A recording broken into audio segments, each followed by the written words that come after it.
Baik, Assalamualaikum warahmatullahi wabarakatuh. Rekan-rekan, pada hari ini kita akan membahas lanjutan dari perkuliahan falsafah barat modern. Tema kita kali ini adalah para pemikir di ambang modernitas ya. Ada 3 filsuf yang akan kita bahas pada kesempatan ini. Yang pertama, Niccolo Machiavelli.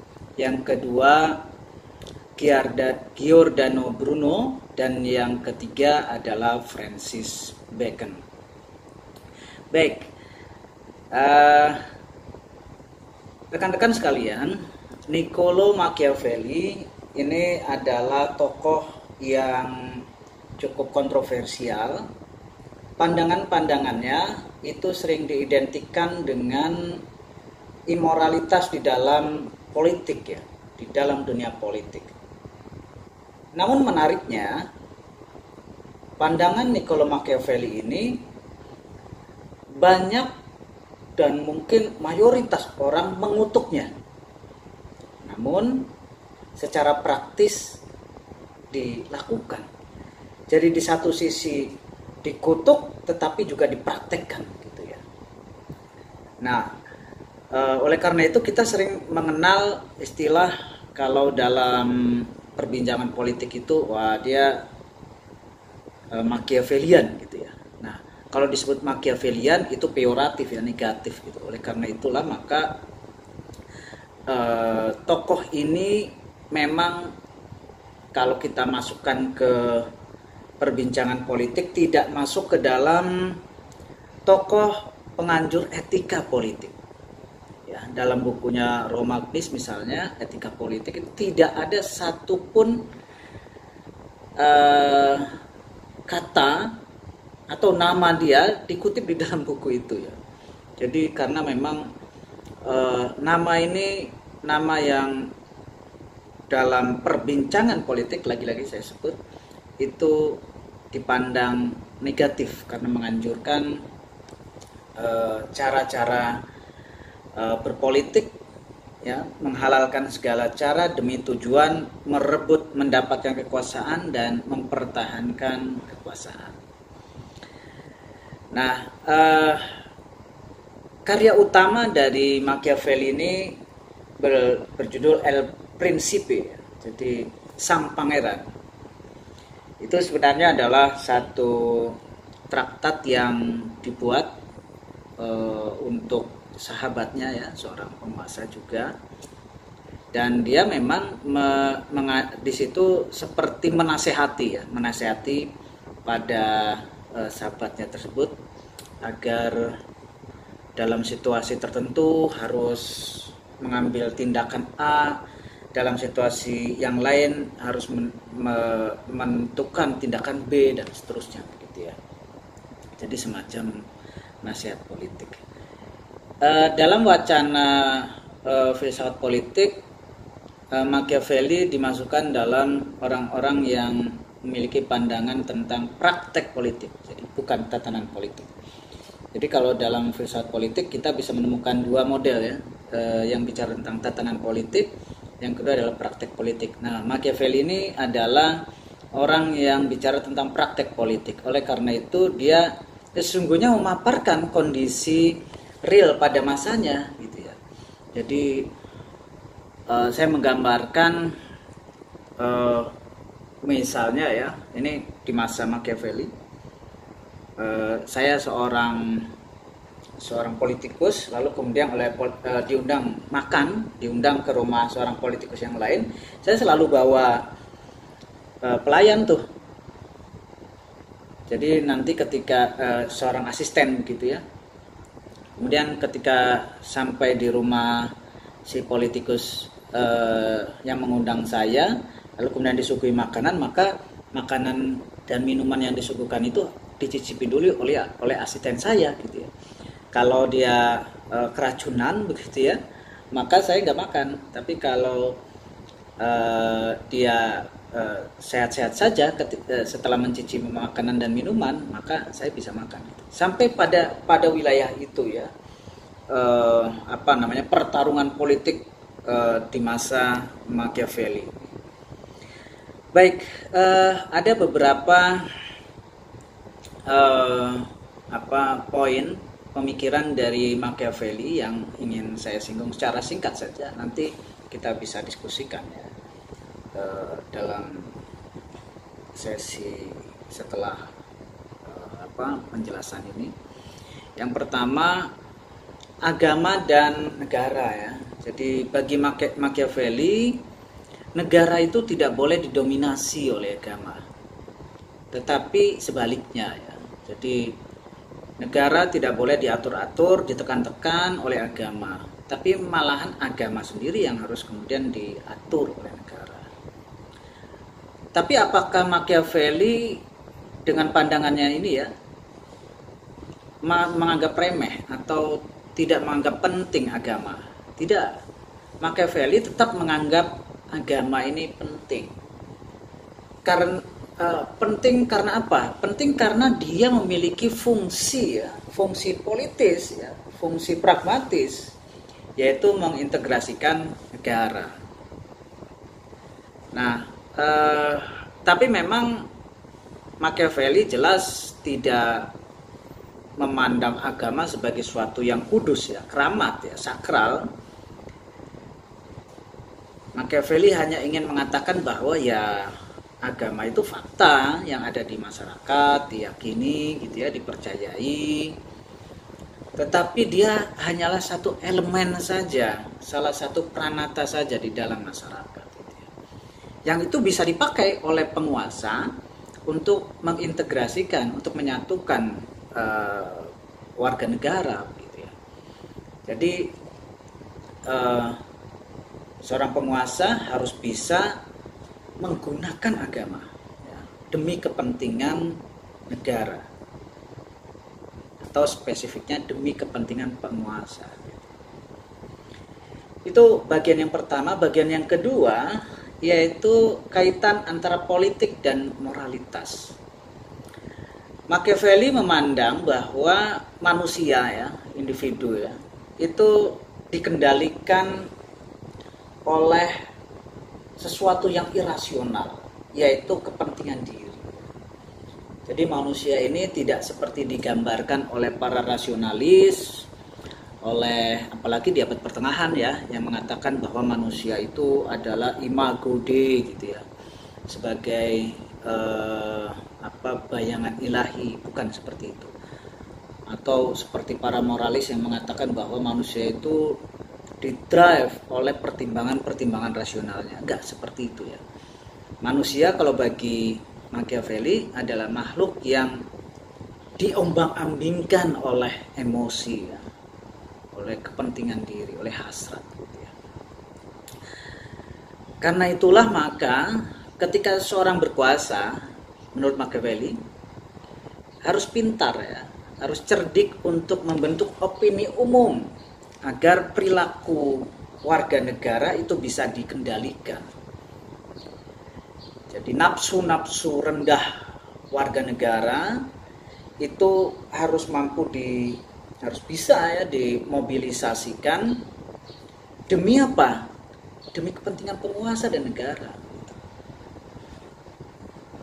Lalu karena itulah maka penguasa tidak perlu ya, tidak boleh terlalu memperhatikan pertimbangan moral. Namun ya lagi-lagi ya, seperti halnya juga sikap Machiavelli terhadap agama, moralitas itu juga ada sisi pentingnya ya. Pentingnya apa? Pentingnya adalah untuk menciptakan citra ya. Jadi seorang penguasa ya perlu juga ya menunjukkan bahwa dia adalah seorang moralis gitu ya, yang seolah-olah memberikan pertimbangan moral ya dalam setiap kebijakan dan tindakannya.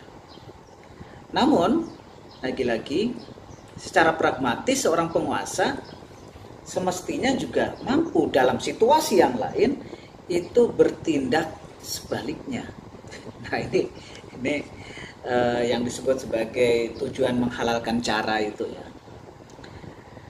Lalu dalam kaitannya dengan politik juga Machiavelli menyebut bahwa perjanjian ya itu tak wajib dipatuhi ya, karena pada dasarnya perdamaian itu adalah menunda perang ya. Jadi perjanjian itu penundaan perang ya. Dan dalam situasi perang menurut Machiavelli ya harus pintar-pintar memilih tuh, pintar-pintar memihak ya. Kemana keberpihakannya? Kepada yang lebih kuat. Dan dalam dinamika menjalankan pemerintahan juga seorang politikus ya, seorang penguasa itu harus bisa ya, harus bisa membaca mana saingannya, mana yang punya potensi untuk mendukungnya ya. Kalau yang punya potensi menjadi saingan ya, menjadi saingan politiknya, bisa merebut kekuasaannya ya sudah, singkirkan saja. Kalau bagi penguasa tidak boleh ada matahari kembar istilahnya ya. Jadi pilihlah orang-orang dalam pemerintahan itu adalah orang-orang yang patuh. Demikian secara singkat pandangan Niccolo Machiavelli. Filosof selanjutnya adalah Giordano Bruno. Nah, Giordano Bruno ini berbeda dengan Machiavelli ya. Jadi kontroversinya ada pada wilayah dalam berpinjam filsafat disebut metafisika atau ontologi. Karya utama dari Bruno adalah De la Causa Principio e Uno, yang artinya tentang penyebab, asas, dan yang satu. Nah, beberapa pandangan Bruno antara lain yang pertama tentang kritiknya atas Aristotelianisme yang yang dianut oleh para pemikir di abad pertengahan. Menurut Bruno, apa yang disebut causa prima atau penyebab utama ya,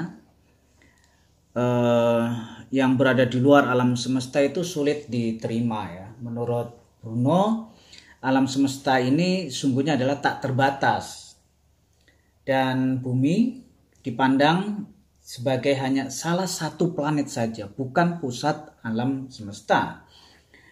Jadi Bruno menentang pandangan geosentris ya.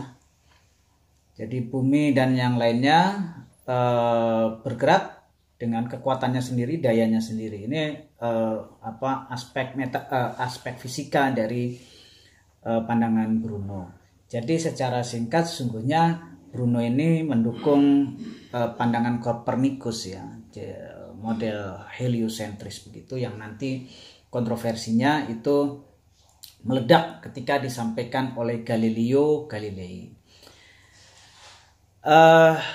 Terkait dengan ini juga ada pandangan yang kemudian disebut sebagai panteisme ya. Bagi Bruno itu kan semesta ini kan tak terbatas, tetapi ketakterbatasan alam semesta ini lalu tidak bisa disamakan begitu saja dengan Tuhan atau Allah ya. Nah, pandangan ini menyiratkan bahwa diskursus yang diusung oleh Bruno itu masih berbicara seperti halnya abad pertengahan ya, yang bicara tentang Tuhan, alam gitu ya. Tapi memang di awal-awal zaman modern di masa Bruno ini, para pemikir memang masih memperbincangkan seputar apa yang menjadi concern di abad pertengahan ya, meskipun kemudian yang dilontarkan adalah kritik-kritik pastinya ya, tapi sisa-sisanya nanti masih kita lihat ya di para pemikir modern ya. Nah, menurut Bruno, kembali ke pandangan panteismenya, ada dua manifestasi Allah ya, yang disebut naturans, Allah sebagai penyebab penciptaan, naturata, yaitu alam sebagai penciptaan atau totalitas dari yang tampak. Bruno sendiri mengikuti model Neoplatonis Mungkin rekan-rekan di mata kuliah filsafat Yunani skolastik pernah mengenal istilah Neoplatonis. Salah satu tokohnya Plotinus ya, yang sebenarnya ini nanti banyak mempengaruhi juga pandangan-pandangan keagamaan di abad pertengahan, mistikus juga itu banyak mempengaruhi mereka. Gitu. Nah, menurut Bruno mengikuti Neoplatonis, semesta itu ya, alam ini merupakan emanasi dari Allah, dari Tuhan. Dalam Allah segala yang bertentangan disatukan. Jadi ini agak mirip dengan Ibn Arabi ya. Dalam pandangan Ibn Arabi kan ada jam ada den ya. Jadi ada penyatuan dari dua hal yang saling bertentangan. Incidentia oppositorum istilah Latinnya. Menurut Bruno, kata dia, hanya dalam kepercayaan orang picik saja Allah dengan alam itu bertentangan. Nah, itu secara umum ya. Jadi dia mencoba mengatakan bahwa alam itu ya berasal dari Tuhan, ya dari Allah, tetapi dia memiliki mekanismenya sendiri. Jadi panteisme moderat lah begitu ya. Jadi menggabungkan neoplatonisme dengan fisika ya, yaitu konsep mekanistis alam. Dan menurut Bruno, Allah itu tidak bisa dijelaskan secara positif ya, tidak bisa didefinisikan. Allah itu hanya bisa dijelaskan via positiva, via negativa, maksud saya. Via negativa itu seperti halnya dalam pandangan Hinduism ada istilah neti. Kalau ditanya tentang Tuhan itu apa? Tuhan itu neti. Bukan ini dan bukan itu ya. Jadi Tuhan adalah, kalau mau didefinisikan secara positif, Tuhan adalah Dia yang maha bukan ya. Jadi apa yang kita pikirkan tentang Tuhan, apalagi definisi ya, itu bukanlah Tuhan. Tuhan tidak bisa dijelaskan secara naratif gitu ya, apalagi ditakrifkan, didefinisikan. Jadi Tuhan hanya bisa dijelaskan Tuhan itu bukan begini, bukan begitu, dan seterusnya ya. Nah, Bruno juga menempatkan rasio penting ya dalam pencarian pengetahuan. Baik, itu secara singkat pandangan dari Giordano Bruno. Filsuf ketiga adalah Sir Francis Bacon. Nah, ini tokoh penting ya nanti yang sangat berpengaruh di dalam pengembangan sains modern ya. Karya utama yang banyak dikenang judulnya adalah Novum Organum. Dia dikenal, Bacon dikenal dengan frasenya yang sering juga kita dengar, knowledge is power ya. Jadi pengetahuan adalah kekuatan atau kekuasaan. Apa maksudnya? Maksud dari pernyataan Bacon itu adalah bahwa dengan memiliki pengetahuan di sini adalah pengetahuan indrawi ya, pengetahuan empiris yang nanti itu bersifat fungsional ya, itu dapat memajukan umat manusia. Manusia akan maju dengan ilmu pengetahuan dengan cara menguasai alam ya. Jadi sederhananya begini, jadi kita memahami alam untuk menguasai alam begitu.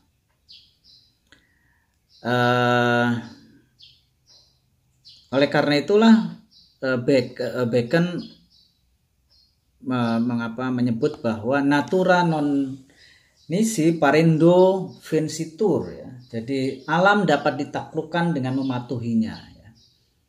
Jadi seolah-olah kita patuh, tapi sesungguhnya kita sedang menguasainya ya. Jadi kita misalnya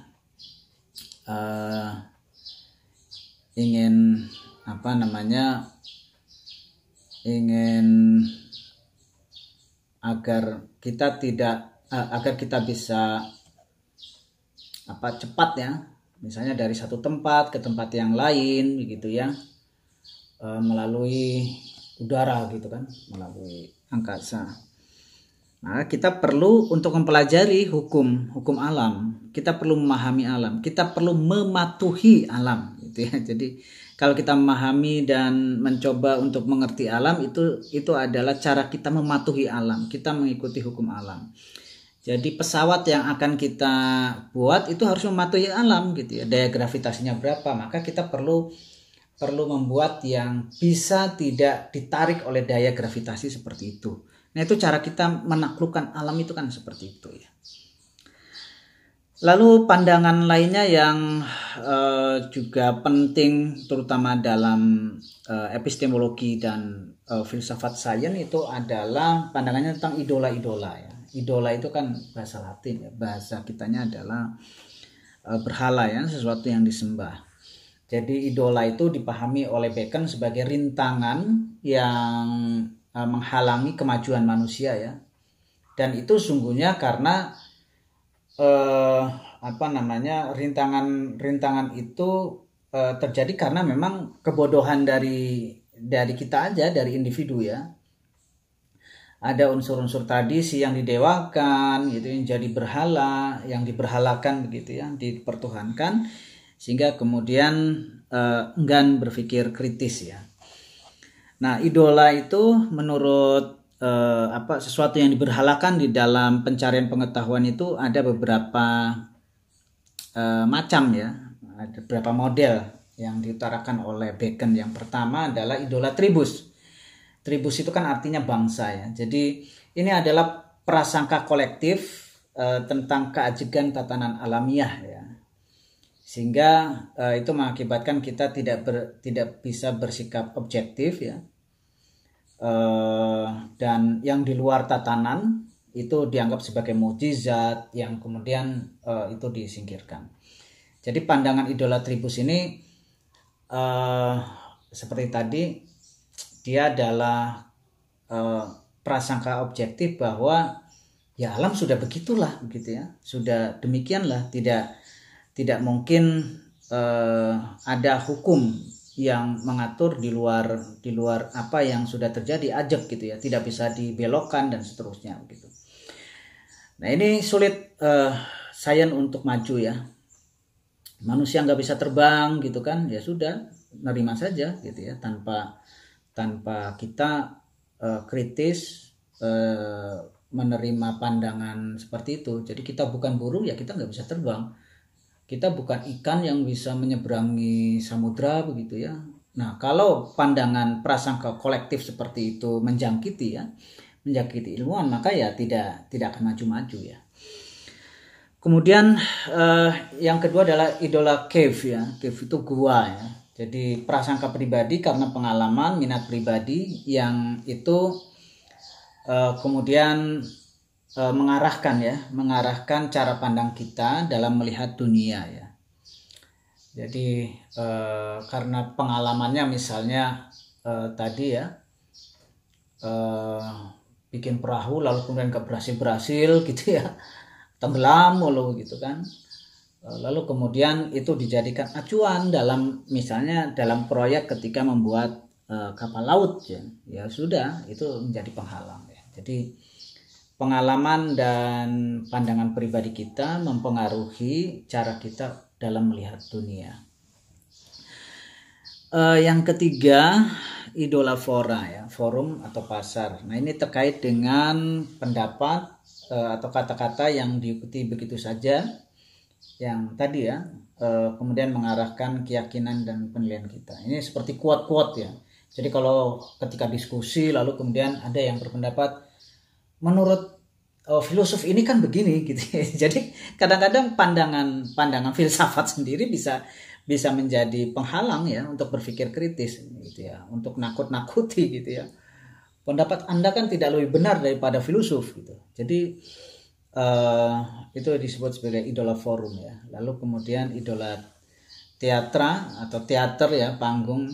Jadi sistem filsafat tradisional yang sebenarnya adalah kenyataan subjektif filsuf ya, yang dipentaskan lalu kemudian tamat seperti teater. Nah itu yang diikuti begitu saja oleh para pemikir, oleh individu, sehingga tidak memicu ya penyelidikan objektif tentang sesuatu. Sesungguhnya yang ingin dikatakan oleh oleh Bacon ini apa? Bacon ingin membersihkan ya subjek dari prasangka-prasangka, dari halangan-halangan epistemik, agar manusia, individu itu mampu untuk melakukan, untuk melihat ya suatu objek dalam tanda kutip secara objektif gitu ya. Jadi tidak karena pengaruh-pengaruh subjek ya yang merupakan latar belakang dari si peneliti, si pemikir gitu ya, si individu. Bacon juga memperkenalkan secara jelas ya tentang metode induksi. Jadi selama abad pertengahan dan juga ya alam pikiran sebelum abad modern ya, itu cara berpikir deduktif ya. Jadi cara berpikir deduktif ini kan tidak menghasilkan pengetahuan baru ya. Jadi karena apa? Karena premis-premisnya sudah dianggap benar kan. Jadi menyimpulkan sesuatu yang khusus dari sesuatu yang umum. Misalnya semua benda ya, semua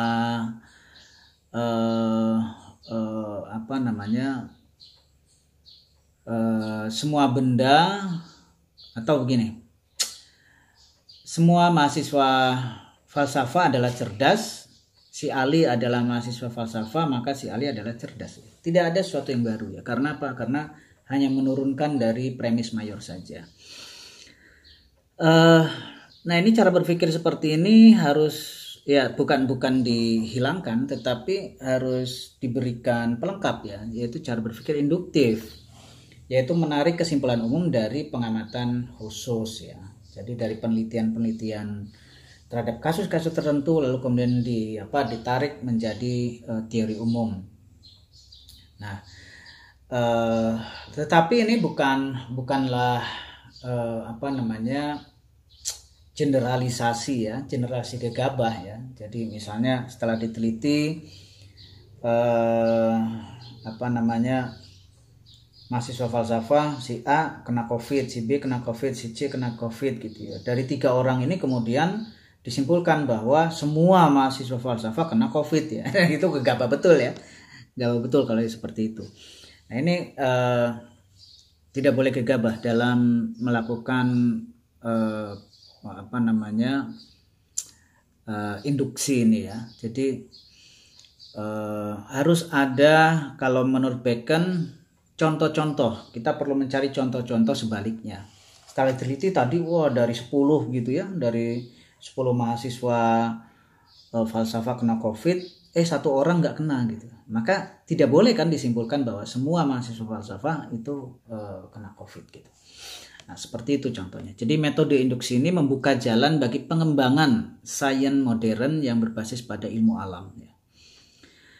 Yang terakhir pandangannya adalah tentang politik dan etika, seperti halnya juga Machiavelli ya. Manusia menurut Bacon digerakkan oleh hasrat kekuasaan ya, untuk berkuasa begitu ya, yang tak terbatas ya. Bagi Bacon tidak ada itu kebebasan, karena manusia ini kan sungguhnya sudah di-drive ya, sudah terdeterminasi, sudah ditentukan oleh oleh kepentingan diri, oleh hasrat itu ya. Bacon cukup negatif dalam memandang demokrasi, tidak simpati juga pada revolusi. Sebaliknya Bacon ini malahan mengagungkan perang ya. Jadi kedamaian dipandang sebagai suatu kemerosotan malahan oleh Bacon ya. Jadi di dalam perang itu kan individu itu kan dinamis ya. sedangkan dalam perdamaian individu itu relatif tidak aktif kan. Nah, dari semua pandangan Bacon itu sungguhnya memang Bacon hanya ingin mengatakan begini, bahwa pengetahuan empiris indrawi itu penting ya dalam mengembangkan sains ya, dalam politik juga gitu ya, bila manusia ingin maju ya. Demikian secara singkat ya pandangan tiga tokoh di gerbang, tiga filosof di awal ya, di awal pembuka modernitas. Terima kasih.